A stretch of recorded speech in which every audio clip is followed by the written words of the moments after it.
What is up, Snooze Babes? As we all know, in just a couple weeks, the Crown Tundra DLC is going to be dropping, and we are all just dying for it to drop. We just wish it would drop tomorrow. I'm so bored. I just want to play it, and I want to get my hands on the new and returning Pokemon, and I think we could all feel the same. We're all theorizing about what's going to be good when the DLC drops and what's going to be making its way up the ranks with the new Dynamax mechanic. So today I'm going to be doing another episode of Is It Good? And I'm going to be looking at a Pokemon that I think may be a little bit overlooked in the coming DLC.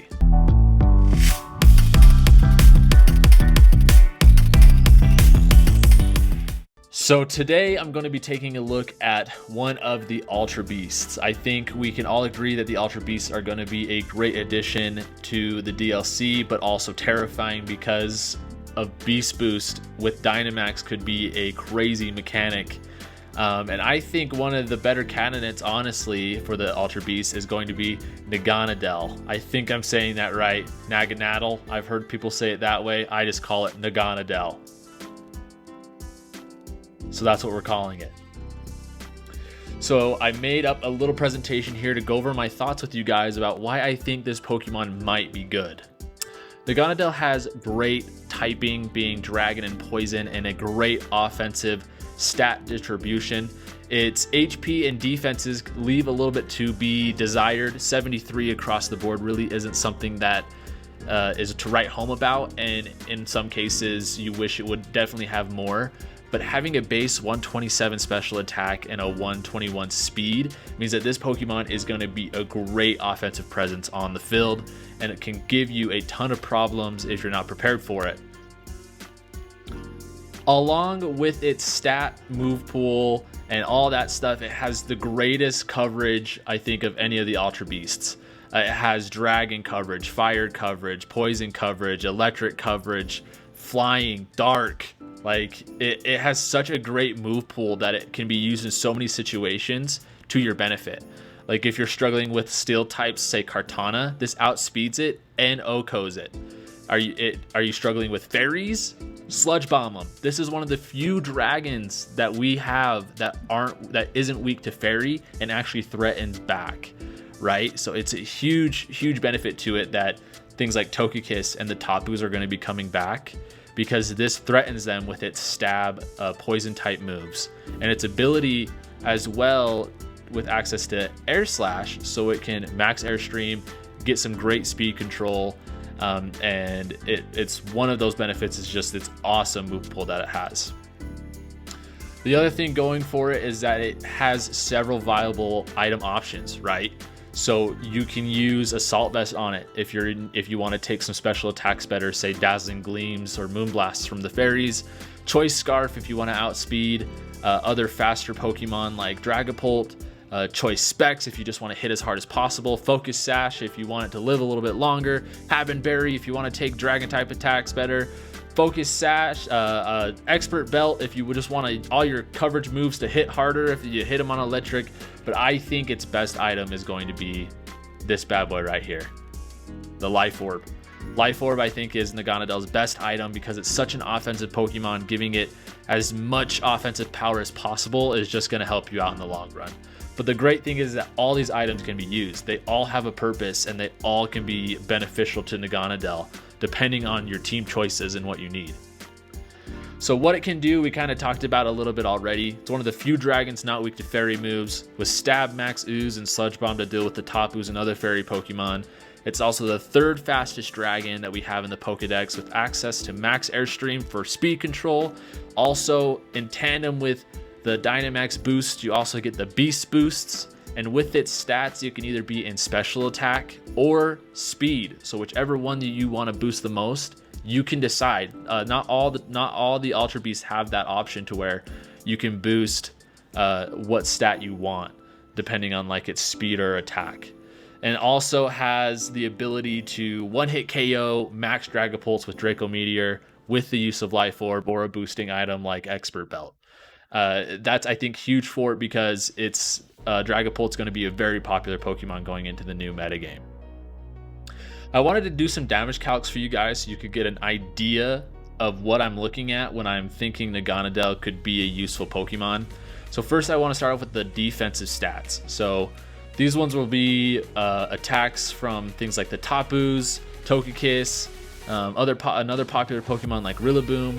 You can see it on here that like a life special attack, Life Orb, Tapu Koko, Rising Voltage in electric terrain, which is like, that's crazy because Rising Voltage is 140 base power in electric terrain, and it's a guaranteed 2-hit KO with no item on it, right? Just Naganadel takes it.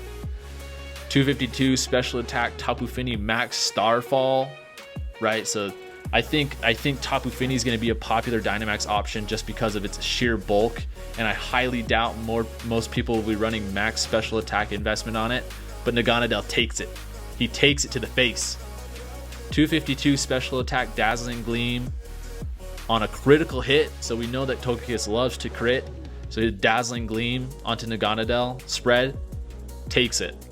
And then I think everybody's favorite grassy terrain setter that's definitely not Tapu Bulu is Rillaboom. And I know that Naganadel resists Rillaboom 10 times over, so I gave it a choice band just to see how much it can do.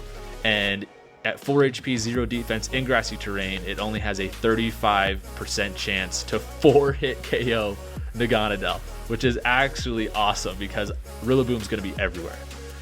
Oops. And then some offensive stats that we have for it is I did all these with Life Orb because, like I said, I think its best item is to boost it, and I personally love to boost my Pokemon.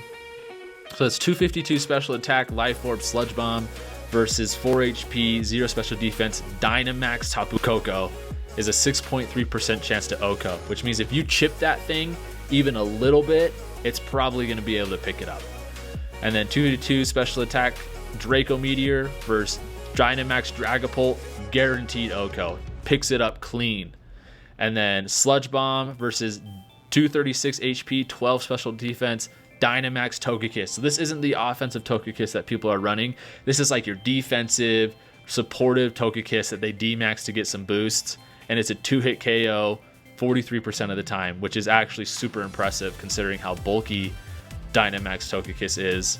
And then I wanted to see what it could do to the most bulky Pokemon of all, and that's Tapu Fini with max HP, 76 special defense, boosting nature. It's a 3-hit KO, which I think is actually still very impressive. And that means that if it's not Dynamax, you're going to be doing crazy damage to that Tapu Fini and just weakening it for the rest of the game.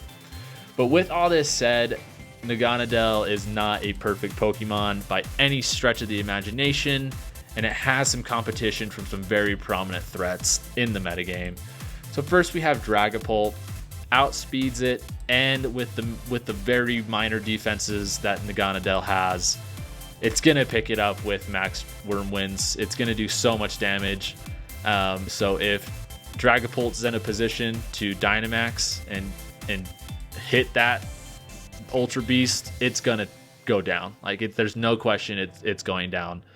Sand is going to be very popular. Excadrill can pick it up with Max Quakes. Same with Landorus. Landorus is going to be the #1 in usage, I think, with Dynamax being a factor. It's going to be insanely good, and it's insanely strong, and it's going to take whatever Naganadel has. Unfortunately, Naganadel does not have any Ice-type coverage, or else it could stand a chance, so it's going to have to rely on a partner to help deal with Landorus. Metagross resists both of Naganadel's stab moves, so Naganadel will have to rely on its flamethrowers or dark pulses to try to do something to Metagross, but I don't see Naganadel coming out on top in that 1v1 unless the Metagross is insanely weak. And then Choice Scarf Tapu Lele is going to be an issue for Naganadel. It's expanding force and its max max psychic moves. I forgot the name of that one. What is it called? I'll remember it later. Its max psychic is just going to do crazy damage and pick up the 1-hit KO onto Naganadel, unless it's using something like Assault Vest or Focus Sash. Like I was saying, if you're struggling with Tapu Lele's, probably consider maybe an Assault Vest or a Focus Sash. So, final verdict. Is it good? I think yes. I think this has a definite place in the metagame. I think if people could really just unlock its potential and figure out its combinations, that this Pokemon could be a great cleanup Pokemon. It could handle the Tapus on its own very well. Tapu Lele is going to be the one you're going to have to watch out for, but the rest of them easily takes care of them. It can hold its own against the other dragons like Garchomp and Salamence. Just watch out for the Dragapults. And the fairies like Togekiss are going to be quaking in its boots from its boosted, huge, insanely strong Sludge Bombs. So that's it for this video, guys. I hope that you enjoyed and maybe got some insight into how you might be able to use this Ultra Beast on your teams. I think it's insanely underlooked and underrated, considering how strong things like Celesteela and Kartana are. I think this has a great place with them as well. But thank you all for watching. I would like to do some more videos like this, so if you liked this video and want to get some more of my insight, like the video and subscribe, and we will see you on the next one.